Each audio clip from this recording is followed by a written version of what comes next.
1986. Libya. An anti-aircraft missile is launched at this aircraft. The pilot's response? Simply, accelerate. The missile explodes midair, unable to keep up. Over 4,000 more missiles would be fired at it over 30 years. Not a single one hit its target. This is the SR-71 Blackbird, and its story is even more insane than you can imagine. The 1950s, Cold War. The American spy plane U-2 dominated the skies. It flew at 21 kilometers altitude. In theory, untouchable. In theory. Until 1960, when pilot Gary Powers was shot down over Soviet territory.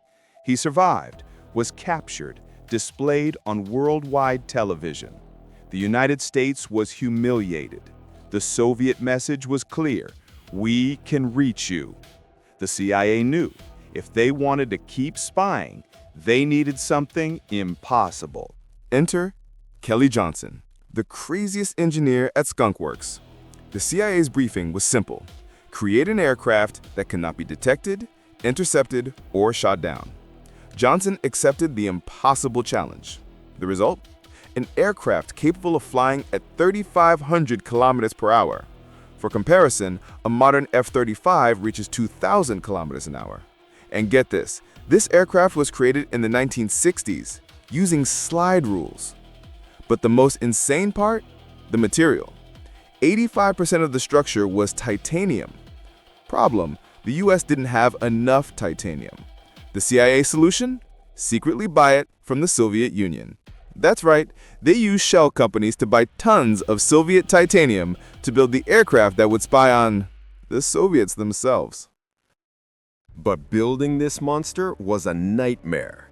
At 3,500 kilometers per hour, air friction created temperatures of 300 degrees Celsius on the fuselage. Common metal would melt. Titanium resisted, but on the ground, the aircraft leaked fuel. This wasn't a defect, it was intentional. In the extreme heat of flight, the metal expanded, the leaks sealed. That alone shows the level of insane engineering. And the fuel? JP7. So stable you could light a match and throw it in. It wouldn't ignite. To ignite it, they used triethylborane, a compound that ignites on contact with air. The ignition produced a green flame. It looked like an alien spacecraft taken off. When it finally flew, it shattered every record. 3,529 kilometers per hour, never surpassed. 25,900 meters altitude, above any fighter jet. New York to London, 1 hour, 55 minutes. Boeing 747 takes 7 hours. Coast to coast USA, 64 minutes. And the camera? It took photos from 24 kilometers altitude. You could read license plates. But wait, there's more. The pilots wore astronaut suits because at 25 kilometers altitude, there's no air. If the air conditioning failed, the cockpit reached 200 degrees Celsius, instant death. That's why only the best of the best flew this monster. Vietnam, Middle East, Libya, Mediterranean Sea. The Blackbird flew over all the Cold War hotspots, and every time enemy radars detected it, the response was the same: accelerate. Missiles were launched.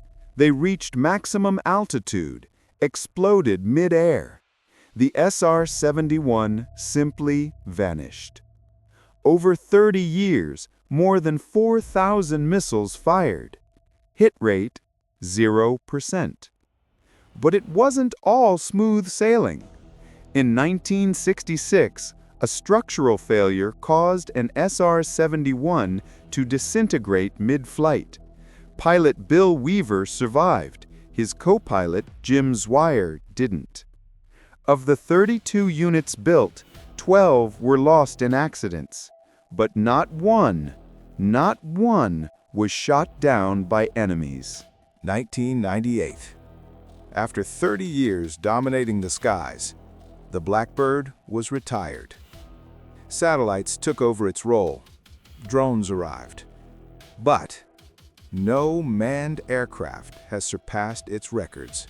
To this day, 25 years later, think about it.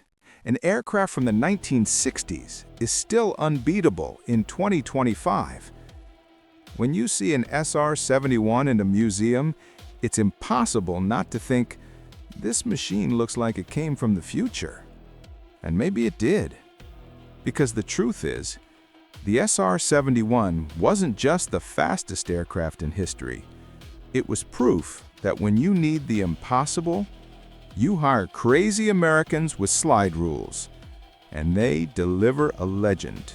If you enjoyed this insane story, hit that like button and tell me, which military aircraft do you want me to analyze next? F-22 Raptor? B-2 Spirit? MiG-29? Comment below and subscribe so you don't miss it. Thanks for watching.